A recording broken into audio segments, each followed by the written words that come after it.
America, Middle East, West Africa, and always improving quality and efficiency of crewing operations. We also, one of our trustees in the Board of Trustees, James Moore, is working with V-Ships, and we take this opportunity to thank V-Ships for also sponsoring this World Congress. On Zoom, we will have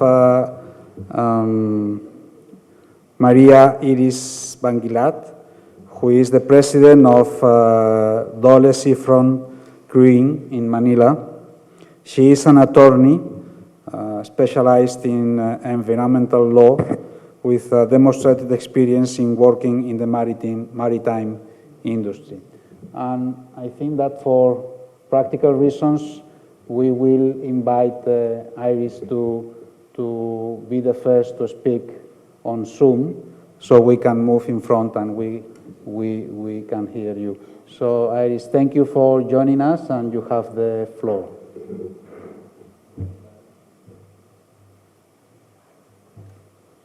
Hi, good evening.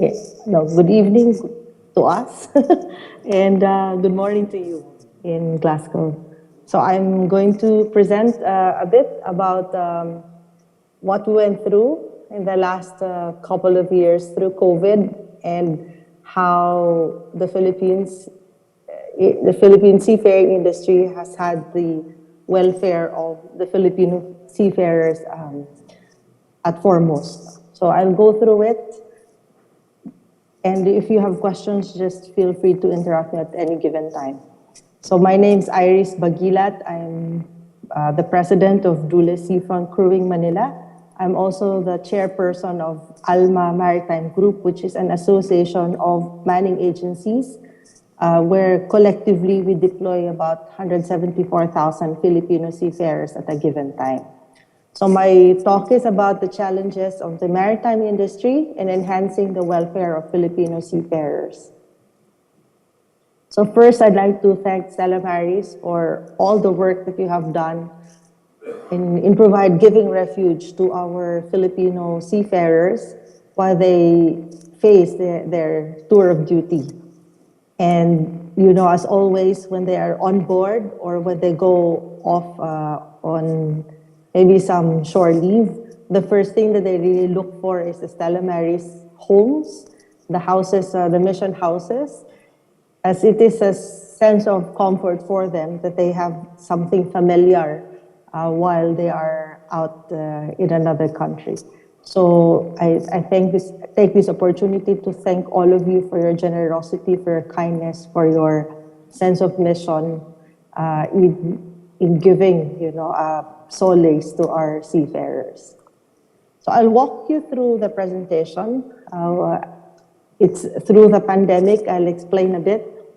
So it was around January 26 when we started in 2020, when we started to hear about we received an internal advisory about this virus that has hit Wuhan city. We've circulated this advisory, but at that stage, it wasn't in the foremost of the minds, even of different governments.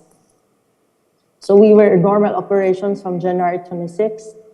And then only in March 13th did the Philippine government react. And we had our partial lockdown from 15th of March to 14th of April in 2020. So we were on a state of calamity for 6 months. My staff and I had to go on a work from home arrangement. And then we started to feel the pain because our seafarers were stranded. Those who signed off and arrived in Manila could no longer go home as strict lockdown measures were implemented, and seafarers who were already about to go on board were stranded as well and were not allowed to, and did not have the available flights to go out and join the ships. So around April 27th, thereabouts, I started I and some group of leaders also of other companies, including Marlo Navigation, Seabourn, Hartman, Blue Ocean, even Maersk is part of this, OSM, sorry. We started a call of the international to really focus on, in ensuring that our seafarers are called key workers in the Philippines. So about April, we had our online Zoom meeting with the Maritime Industry Authority of the Philippines, and with the administrator appealing to him to make sure that the seafarers are now categorized as key workers. So this was about April 2020. We also raised in a letter several issues to him, including the issue of repatriation, seeking help from our government agencies to financially shoulder all expenses while our seafarers are on quarantine, and also to make sure that the seafarers are given some form of government subsidy while they're waiting for their assignments.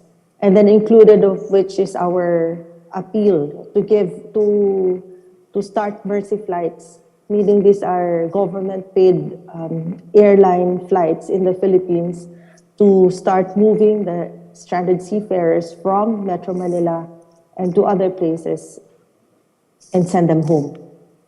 Next slide. So that has started about April, and we continued the push, and we again started to reinforce our call for $200 cash assistance to seafarers under the Department of Labor.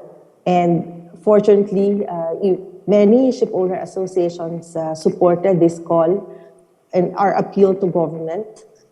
And this included already also, thankfully, Stella Maris was one of those who supported our appeal to government, including the different chambers of commerce and ITF AMHUSUP, which is a union.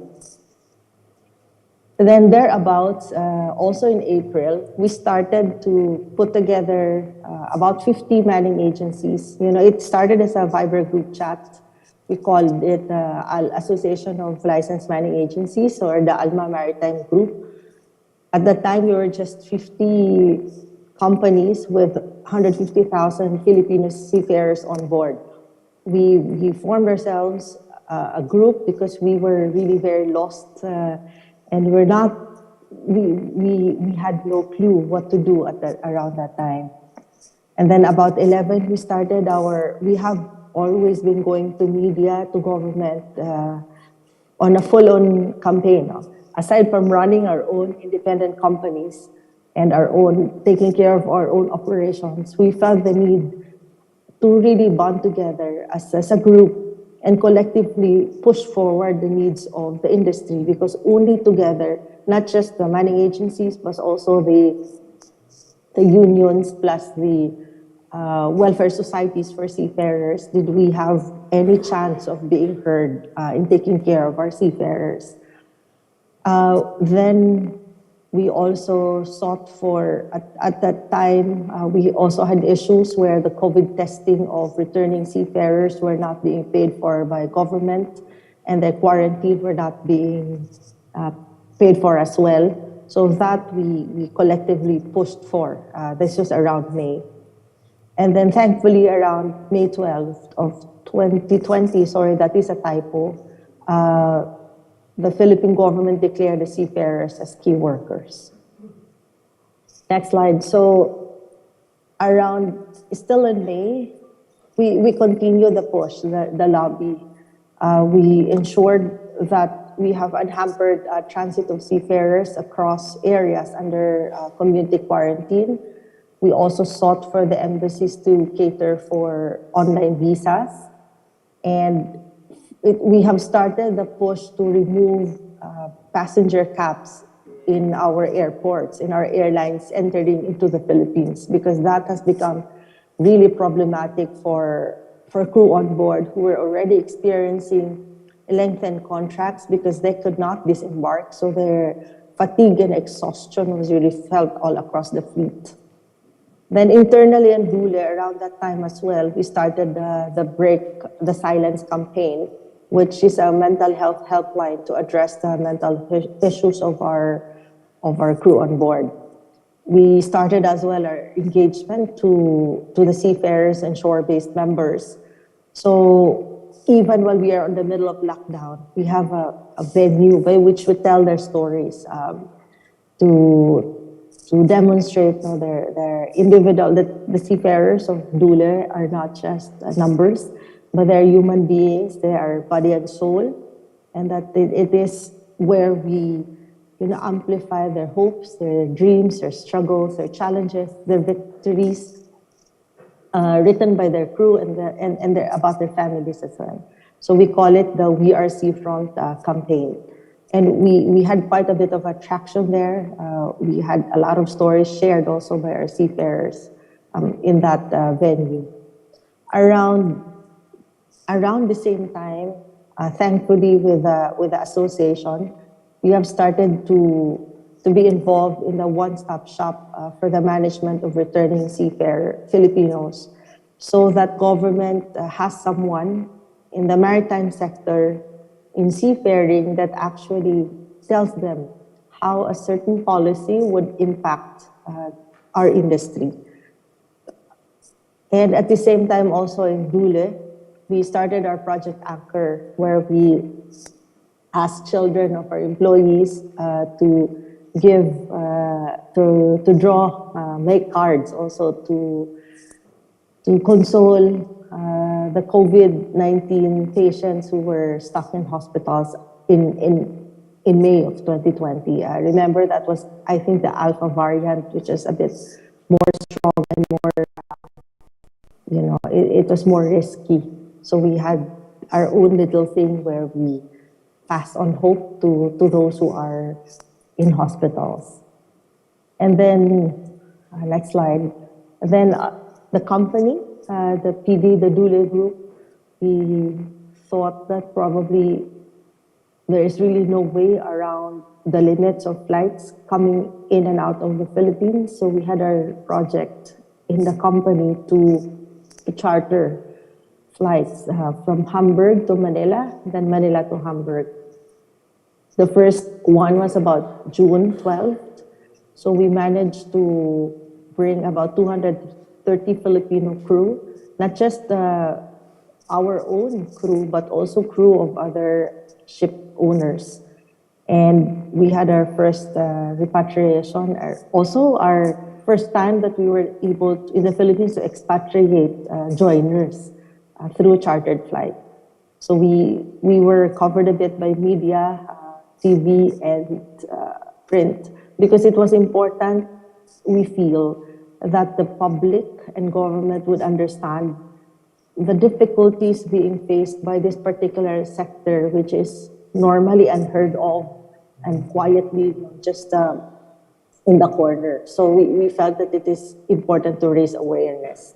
So, and then the second time, even the second charter, which was about June 28, 2020, about 2 weeks later, we were able to bring home an equal number of seafarers, about 236 seafarers, and then fly out 170 seafarers back to to Hamburg, where they would join the different ships. In the second flight, one of those that we repatriated was even the German ambassador to the Philippines. She could not enter Manila because of the lack of flights, so she was one of the passengers on the flight coming back. And then we also have the Green Lane. Thankfully, around June, the Philippine government opened the Philippines as a green lane for seafarers, not just for Filipinos. So that means that ships could come in the Philippines and do their crew changes, not just for all seafarers, foreign and Filipino. And that started a series of calls, deviations from into the Philippines, wherever they are sailing the ships. And then around September, we started to formally incorporate the Manning Association called ALMA. And in October, the Association of ALMA, we had our first Red Cross agreement with Red Cross on the PCR testing. Around that time, the testing cost for swabbing for RT-PCR was ridiculously onerous.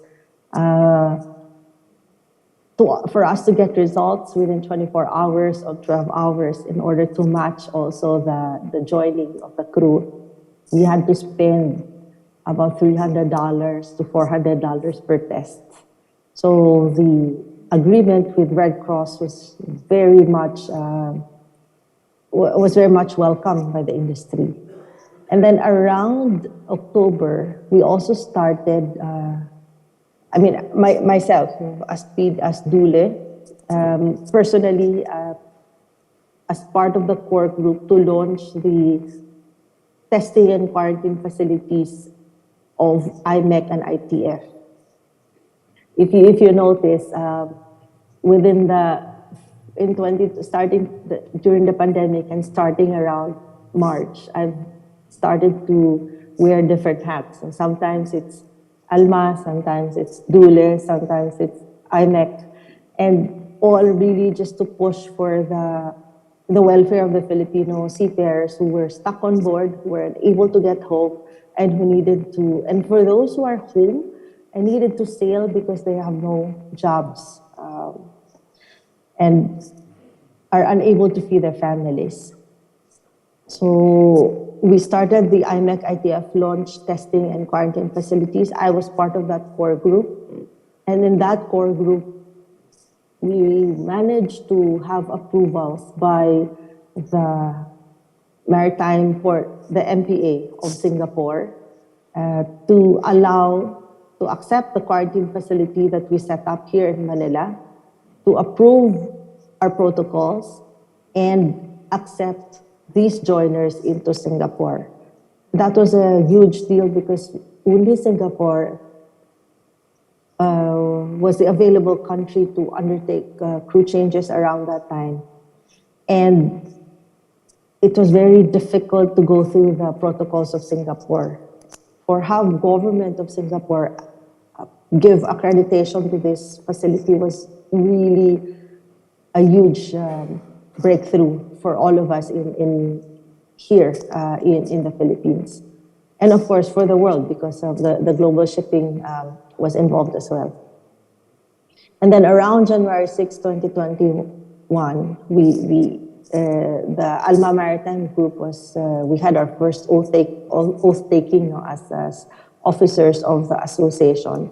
And on the same day, I had a meeting with the administrator of Marina and started to convince him that the next thing that we need to really focus on is the vaccination of our Filipino crew. I explained that given that we are a third world country, we think that it would be very difficult to vaccinate our seafarers and have no access for them, which would consequently lead to absence of slots because they will not be allowed to join ships if they are not vaccinated. So remember, this is around January 6, 2021. At that time, the government released a priority list of workforce for the vaccination program, for the national vaccination program. And the seafarers were actually number 10 in the list. And only those with comorbidity or senior citizens were considered as number 1 in the list. Around February, the inoculation of the A1 category, including those in food, in the medical frontliners, and in key industries started. So Alma Maritime Group, our association, started to petition the vaccination of priority for seafarers. So this was around February 15th when we started to write, And thankfully also we were supported by partners such as the ITF union, Philippine union called AMBUSU. We also have UFS and Mateo and Stella Maris who pushed and supported formally the petition. Then we had March, you know, if you see in the bottom part of the presentation, you have the Palm Sunday Mass for our crew. So, and Stella Maris, Father Paulo said the Mass. It was streamed to the different ships that are on board, so that the seafarers are aware that there was masses, and they just went online to join us on the streamed masses. So those who are on shore, the families, and those on board. So the photos there are actually of our seafarers in the different ships, and so our collaboration with Stella Maris is not just in advocacy, pushing government and all these things, but especially in the welfare of in the spiritual welfare of our group, which is very more important, I find. And then around April and May, inoculation of our seafarers to A2, A3 category. And around the same time, our seafarers were actually moved up in rank. Now they are number 4 in category. So that is from number 10 to number 4 about April 2021. Then in May, after several constant push, if you see there a lot of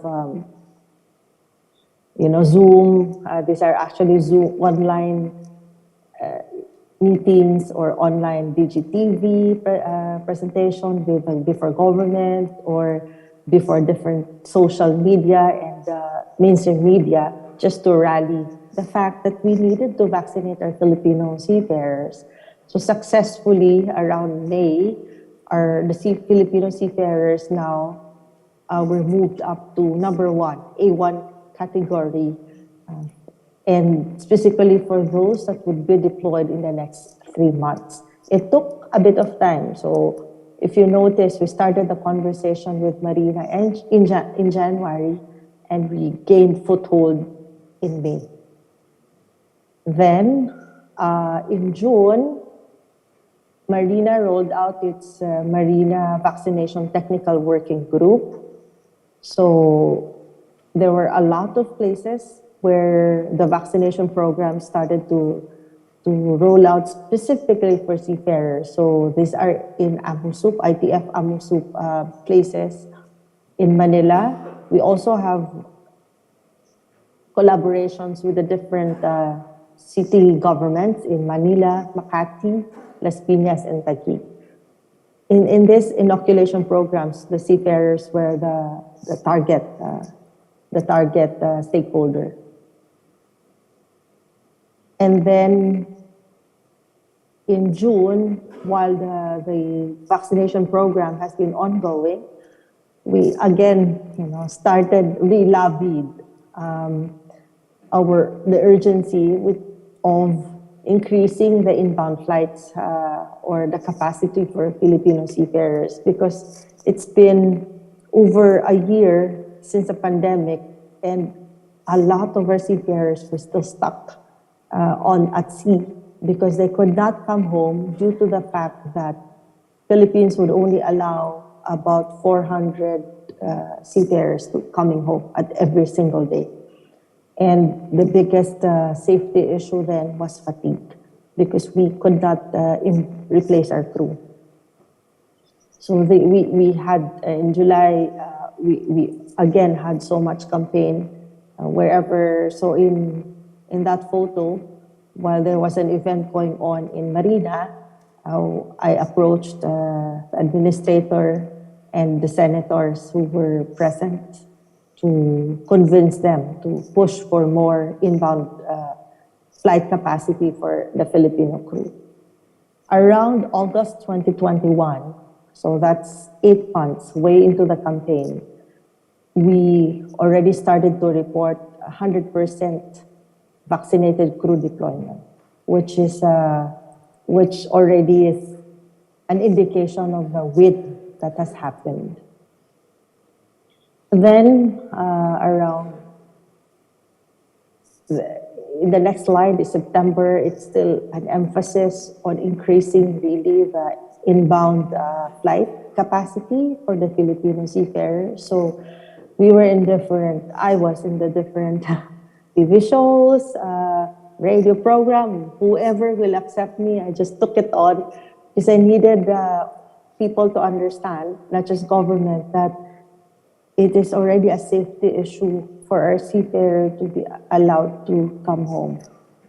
And then finally, in October 2021, I joined the meeting of the IATF, which is the Interagency Task Force of the Philippines. This is the body that decides everything COVID-related. It's the only body that controls everything from inoculation to movement to lockdowns. This is the sole body, and of course, I raise the sentiment. Next slide. So that was about 2021. So we started to see already in end of 2021 that some ports have started to open, that flights have started to resume, although very expensive flights. But people are now able to come in and go. So we started to shift around October our focus, since we've managed already operationally. We've started to shift around October the focus of our campaign, or the push that I was involved in, on the hot topic of the fight against the exploitation of the seafarer compensation system and ambulance chasing in the Philippines. So we've gone through a transition in October, and we've started a campaign, very strong campaigns on it. And we formed an alliance, we have formed an alliance with ITF AMSUP, which is a union, to fight this exploitation of the seafarer compensation system. We have also formed an alliance with IMEC, the International Maritime Employers Council, which is an organization composed of 250 shipping companies located all over the world. Then also with UFS and Tinig ng Marino, we've continued this awareness campaign, and also alliances against this evil, this nefarious nature, or this nefarious body that has started to grow in the Philippines. And next slide. So we have seen also that ICE1, which is another international seafarers welfare body, has also taken on this initiative with AMSUP, ITF AMSUP. So together we have been in different fora to really push for awareness and campaign of this fight on the impact of the crew claims dilemma and find solutions. So this intensified this year, so about May and also June. And then currently we have started with the new government, with the Marcos government having taken on the Philippine administration. We've started again our conversations with the different government officials on the exploitation of the seafarer compensation system and ambulance chasing. Because ultimately, while there are very few people who benefit from this fraud, a lot of our ship owners leave the Philippines and would not want to get crew from us, and it results eventually to loss of livelihood of the Filipino crew. And then we've started to participate in the in September, the Committee on Migrant Workers, the revisions of the Magna Carta of Filipino seafarers. And I've seen in that Magna Carta, there are also elements which are written in the current draft law that are actually very dangerous because it will intensify this current fraud on the seafarer compensation system. So this is why we are also very strong in our participation in the Senate committees. I think Stella Maris is part of the technical working group in the Senate as well, because I see Father Paulo there at times. Now moving forward, easing out of the pandemic where things have started to normalize, the focus of the industry now is to prevent the exploitation of Filipino seafarer compensation system and ambulance chasing, because it has a critical impact on the seafaring industry. Our Filipino seafarers' market share has been reduced to 14.5% for the past 3 years, and it has just resulted to losing jobs for Filipino seafarers. IMEC has been very emphatic that they have started to explore other crew sources in Africa, as well as and cadetship also in Ukraine as a response to the Philippines' failure to solve this problem. And this is the reason why we are now pushing the campaign, because this will, if livelihood is gone, seafaring is gone in the Philippines, we have a massive, massive impact on the seafarers themselves. So next slide. So the fight is here currently for us, for a country with a 6.1% inflation rate, with 3 million people unemployed. We in seafaring can contribute more to keep the economy afloat. We are a $6 billion industry in the Philippines, but we need to work on these ills in our seafaring industry in order to be able to ensure that the Filipino seafarers would keep their livelihood. So with that, I end my presentation, and I thank you for your time. I know it's about lunchtime, and maybe along you're still jet lagged. I'm sorry I could not join you because I did not get my visa on time. I still don't have my passport back, but maybe that's providential. Nonetheless, thank you for giving me the opportunity to speak before you. Thank you.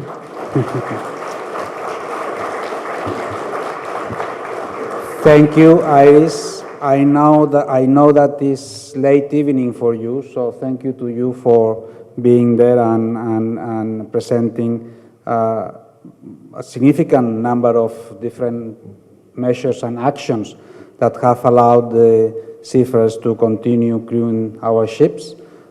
Otherwise, the fleet would have been stopped, and that would have been chaos for global shipping. So I think it's very relevant that the industry has taken action to allow the fleet to continue serving the worldwide. So now we have another version, another views from Katie, as I have introduced her as regional crew manager at V Ships, and you can see it or from here, yeah? Perfect.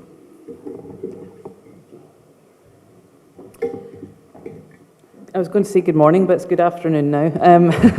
But don't worry, I only have about 4 slides. I'm not going to hold you back from your lunch for very long. So thank you for the introduction, and thank you very much for inviting me here today. I'm Katie Lee, Regional Crew Management Partner with V Ships. I've been with V Ships for about 2 years now, but as mentioned, I was previously working in the Middle East for 14 years, and prior to that, I was working with another ship manager based out of Aberdeen. So my background's mostly in the offshore side, but since working with V Group, I've been involved in the cargo sector.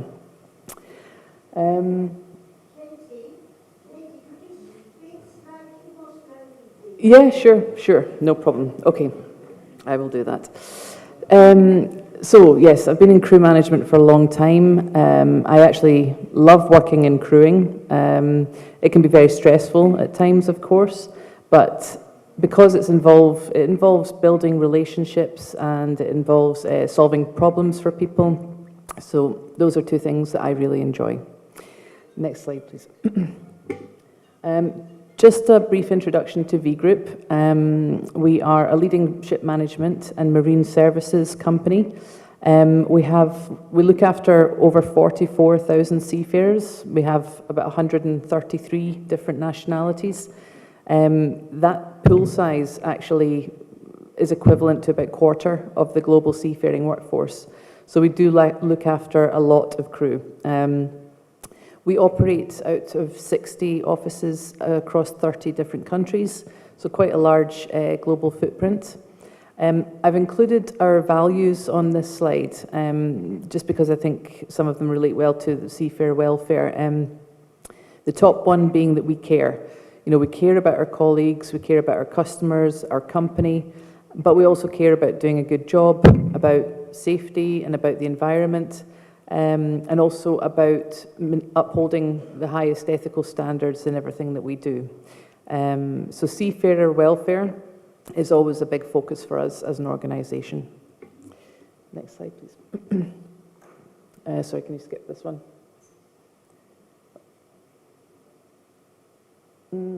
Okay, they're coming now. So I'm glad Iris covered COVID so much in detail during her presentation. My presentation focuses more on kind of the typical sort of impacts on seafarer welfare that we find on board. Starting with the most impactful being connectivity. Having access to internet on board is, you know, the overwhelming majority of our seafarers find that's the most important thing in terms of their well-being.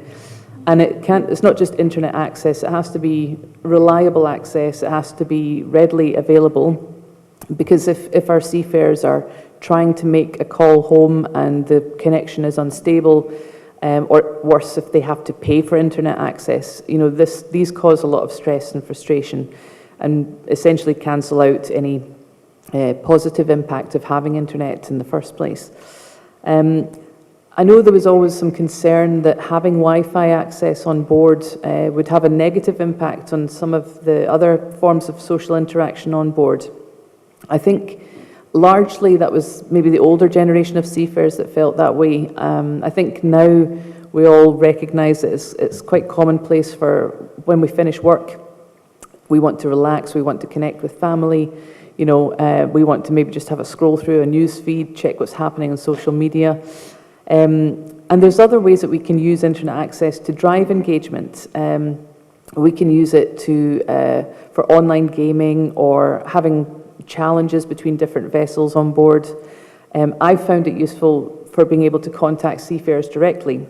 It used to be if I wanted to check how the third mate was doing, I'd phone and speak to him through the captain. Now, you know, if I know that there's internet access, I can just send him a WhatsApp and check how he's doing, and it's much easier. And for me, I think social interaction on board, it's not just about the activities and the team building events, it's also about making sure that the relationships on board are always positive, because with over 130 nationalities, one of the challenges we have now and again is culture conflict. We have a lot of multinational crews, that seems to be the norm these days.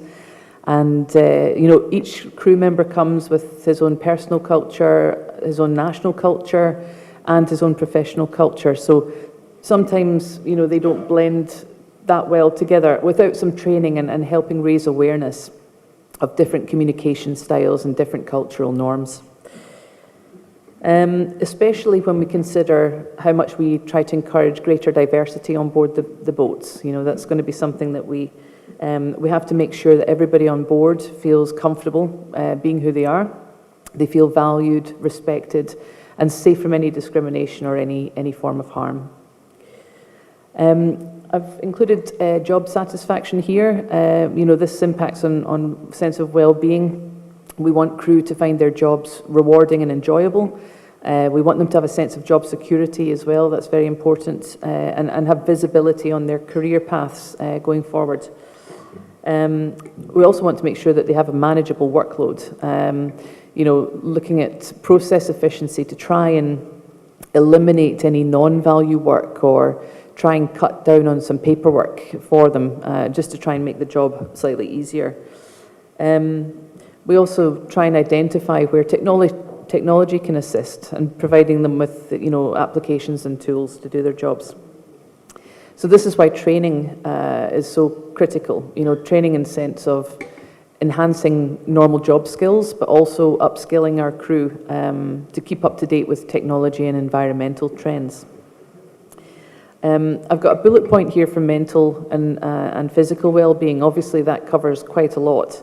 Things that impact on that can be the working hours on board and the quality of the rest that the crew get, the length of rotations, of course, the quality and the quantity of food they have access to shore leave, and also access to support networks. So that's, emotional support, spiritual support, support whenever they need extra help.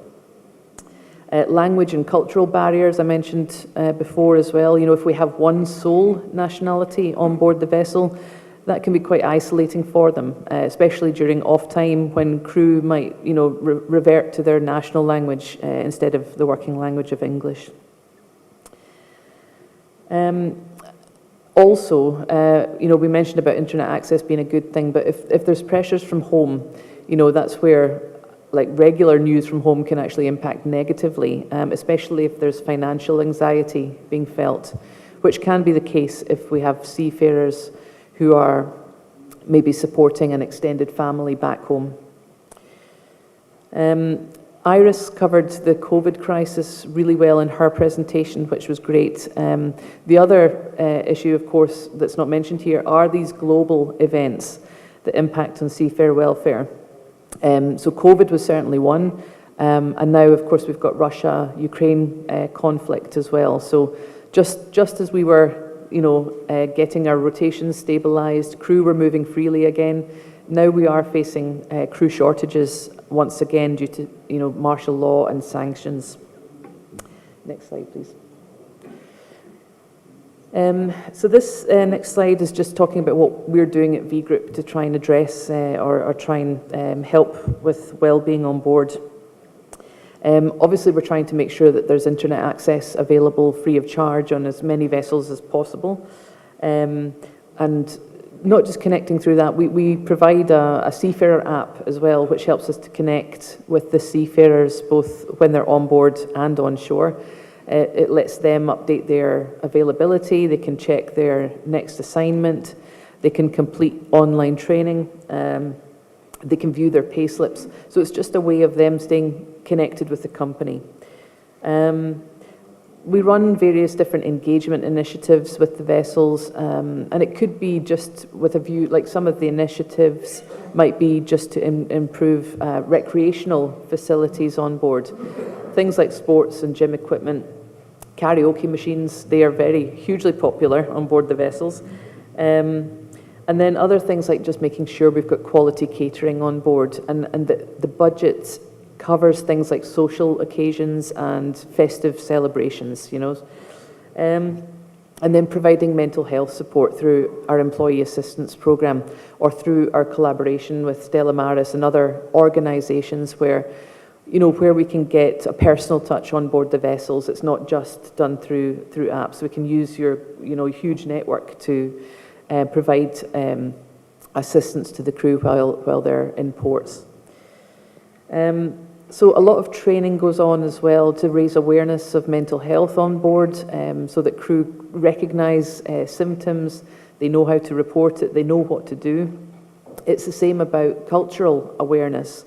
If they're struggling, with communication, I'm thinking of one particular case, where we had Brazilian and Russian crew. We had huge cultural differences there. It's just mostly in their communication styles are so different. So it's raising awareness and helping people understand how they need to adjust communication. Also in things like bullying and harassment, making sure that crew recognise when there's negative behaviour going on, and making the difference between what's offensive and just a joke. You know, that there's a fine line, and then they need to know how to report it as well. One thing we did when in response to the Ukraine crisis, this RRR program, it basically means relieve, rest and rejoin. Because Ukrainian males under 65 were restricted from leaving Ukraine, and also it wasn't a safe place for us to send our crew back to, we identified a number of hotels in safe neighbouring countries, so Poland, Moldova, Romania, Turkey, and offered those to our seafarers for them to spend their leave period. And the ship owners, we got agreement from them to pay for 4 to 6 weeks. If the crew wanted to stay longer, they could, but that was enough for them to have some restful period. They brought their families to join them. It was somewhere safe for them to stay. It also meant we could continue their rotations and continue giving them ongoing work. So that's been very successful. We've had nearly 80 crew participate so far. So that's been good. Excuse me. And one other thing is working with ship money. We're providing e-wallet solutions now so that the crew can receive their wages on e-wallets, and you know, it's like a bank card. They can spend their money through that medium as well. Next slide, please.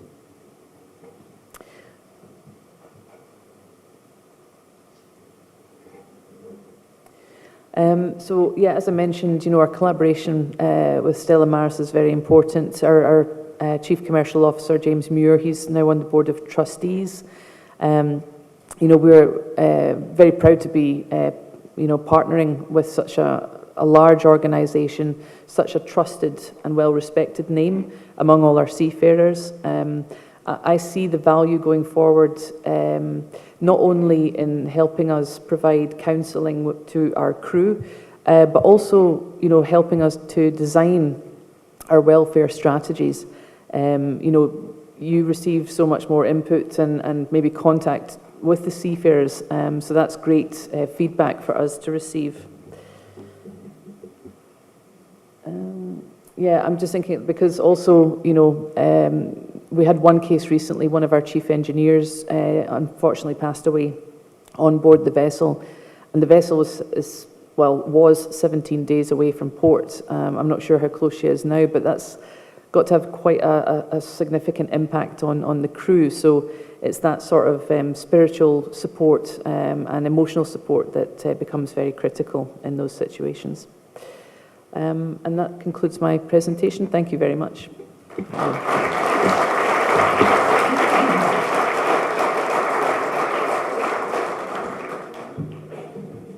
Thank you, Katie, and once more, thank you for your close collaboration with Stella Maris that you have highlighted in your final slides. I think it has been very illustrative of innovative ways to keep seafarers' welfare at the top of the possibilities around us. So still we have time for questions. I think that both presentations have been very illustrative, and I see that some questions are coming, and I will invite our colleagues to share the microphone with you, if you can identify yourselves and address the question. Hello, yes, I'm Charles Stewart. I'm a port chaplain in the southern region here on the south coast of this country. I'm always very conscious of ships that provide good welfare, as you've described it, and those that don't. And I'm interested in if you have any idea of the cost of providing good welfare as a general proportion of the overall operating costs. Do we have another mic?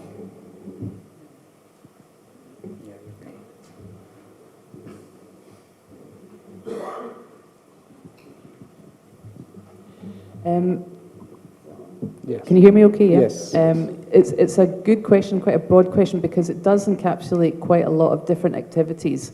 You know, some of the activities are low cost, you know, just contact through, like, you know, regular contact with the seafarers, sending them the message that we care about them, that they have someone to turn to if they're feeling low or if they have any issues.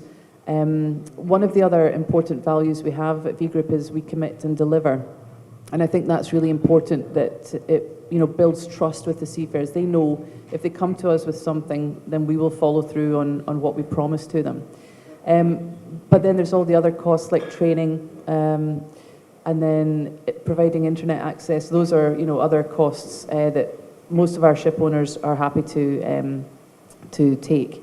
And it becomes a question, like when we are looking at what business to take on, what is this ship owner, it's the due diligence that we do on the ship owner to make sure that they are going to provide at least services that look after the welfare of our crew. Yeah. I hope that answers it. Thanks.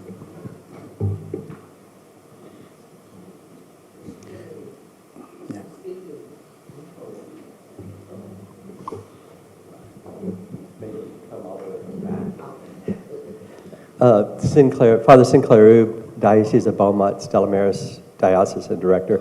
I just want, if people know me, they know that I tend to be negative and complain all the time. So I just want to take this unique opportunity to actually thank you on behalf of V-Ships for intervening in the motor tankle priority in Port Arthur. We got messages from the crew to our ITF inspector that the place was infested with bugs, bed bugs, roaches. Food was running out and all kinds of other problems that were there.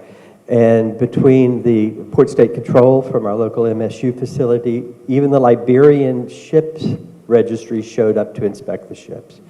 But the biggest thing was that they shifted the management of the ships to these ships. And in a matter of just days, the problems were solved. So I want to thank you on behalf of these ships for the quick work that was done on the MT priority in Port Arthur back in June. Great. Okay, thank you very much for that. Steve?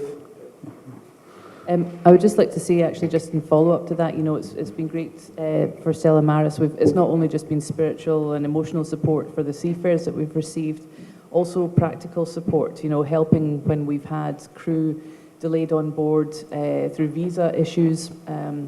So that's been very much appreciated also. So thank you. So Annie from France, I'm a volunteer in a Seamen's Club, and we were talking with Katie during the coffee break.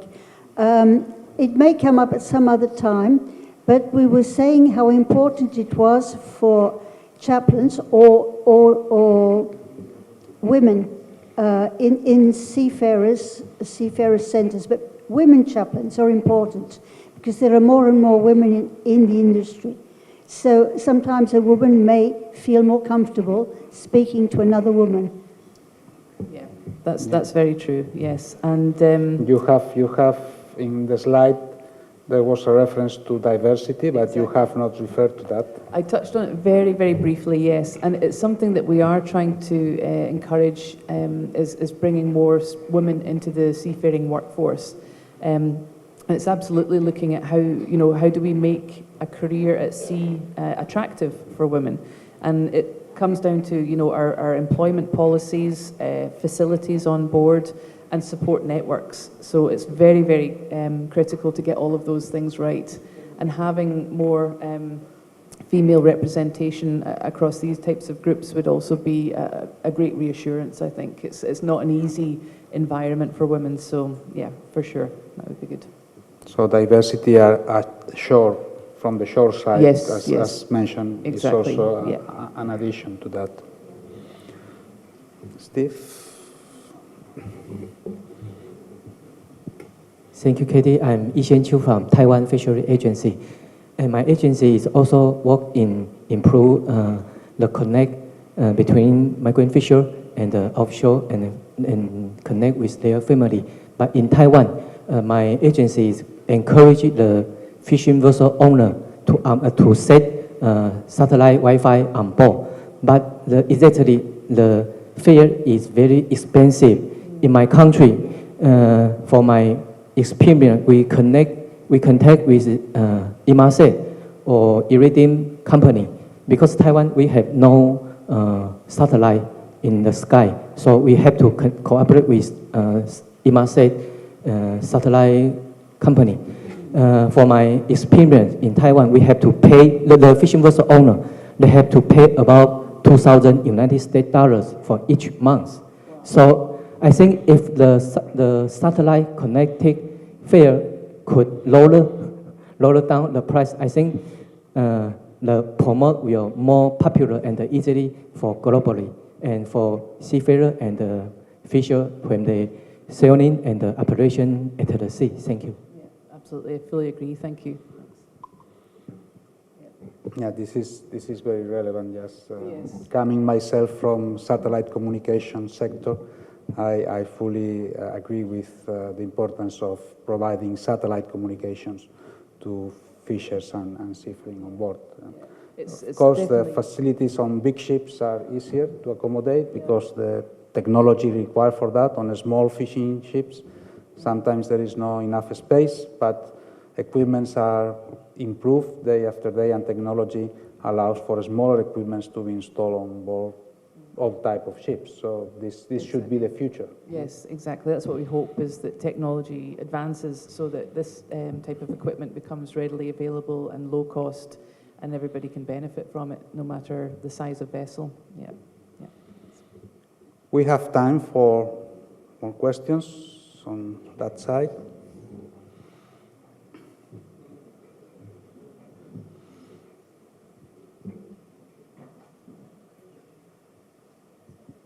Good noon, everyone. I'm Flor Victoriano, a volunteer of Stella Maris Philippines.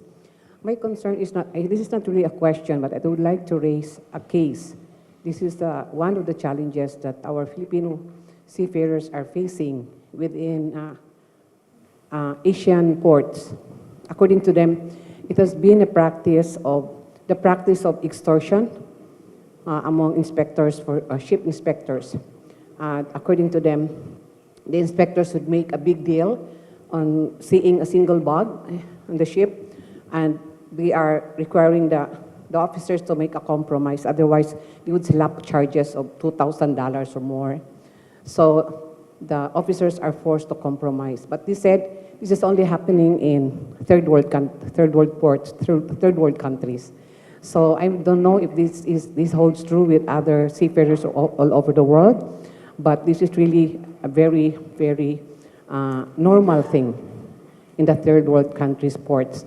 And another thing is, every time these inspectors would go on board, they go on shopping on their provisions. So they would take everything from soap, detergents, all their supplies for food, and sometimes they have problems if they will go sailing for another port, and it would take them some time, and their provisions would no longer be enough. So that is really a normal thing for them. So they said they don't know if this could be addressed because it has something to do with cultural practices like corruption and sort of this thing. So I'm just bringing this issue here. Yes, thank you very much. And that is something that our seafarers face day to day in the different places they visit. And unfortunately, it can be institutional, in a lot of countries. And we've faced some problems with that. And the moral question is, do you pay the fine or do you get your seafarer in trouble? Because then, the seafarer could end up being in trouble with authorities if they don't. So it's an ongoing challenge. Yeah, thanks.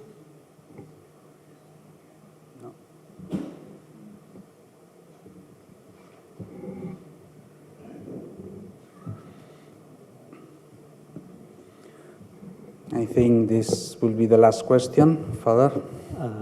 I am Father Paulo, working in Manila. And I give PDOS. PDOS means Pre-Departure Orientation Seminar to your guys every Monday. I just gave one here this morning at the hotel at 7:30 because of online.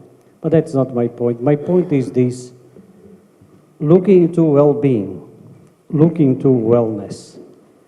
I like the question of somebody there, how much this issue costs to you as a company? Because at the end of the day, I guess, looking to the seafarers around us, and we happen to come from a nation that has at least one suicide a month, I guess you guys, I'm happy to be there because my topic is on wellness, well-being. From pandemic, from the nightmare of the pandemic that we call panic to the new normal. Within that, there is the issue of wellness and well-being. Something like a challenge for you guys in this side of the world to invest more where we are so that we can really offer, as a Stella Maris team, real services that will empower the seafarers to face the new challenges that are there. We will not enumerate them because we know them. But I guess this is one of the challenges that we should keep in mind. Wellness, well-being, and connect that to the extreme, that is suicide. No, thanks very much for your comments, and that's exactly where I see positive collaboration with Stella Maris in helping to design our welfare strategies, making sure that they are targeting the right, areas and making the right impact. So, yeah, that'll be good work going forward. We can only thank your availability to continue working collaboratively with us, and we thank you for your presence with us today. Bishop Hugh has referred this morning to the beauties of Scotland, one of them being whiskey. So we have a special gift for you. Thank you very much.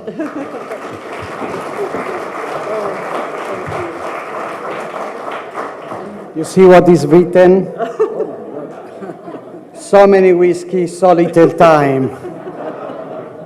This is a special edition of 10 years old whiskey, single malt, that was done for Stella Maris. Here is from Glengoyne Distillery that is not far from here. And of course, if you are a speaker, you get it for free. For the rest, it's been sold, and so it will be €35, $35 or £35. You can go to the people there and they will sell it. For sure, it's something beautiful that you can take home and that you can drink it with your friends. And this is a way to say thank you to Kathy for this presentation. Thank you very much.